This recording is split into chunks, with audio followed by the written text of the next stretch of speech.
তিনি বলেন যে মুতাকাল্লিম হওয়ার যে খায়েশ, এটা একটা হৃদয়ের কলবের একটা রোগ।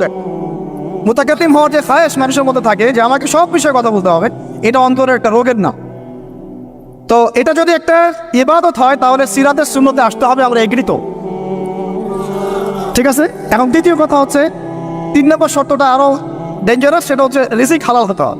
রিজিক, এই জায়গায় সবাই একটু ফিকির করেন, দেখেন একটু আপনারা আপনাদের রিজিকগুলোকে দেখেন যে কতজনের রিজিক 100% হালাল আছে। এগুলো আমাদের কিন্তু প্র্যাকটিক্যাল কথা, আমরা কিছু খালি তাত্ত্বিক কথা বলে চলে যাবো এমন না, প্র্যাকটিক্যালি ইমপ্লিমেন্টটা বেশি জরুরি এখন। আমি খুবই স্বপ্ন দেখছি, আমরা সবাই স্বপ্ন দেখছি যে আপনাদেরকে দিয়ে হবে ইনশাআল্লাহ। কারণ এই জেনারেশন করে দেখিয়েছে, এবং তারা আমাদেরকে দেখিয়েছে কোন ভাষায় কথা বললে কাজ হয়।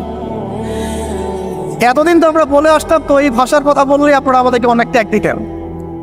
ঠিক আছে, দেখেন জালেম জুলুম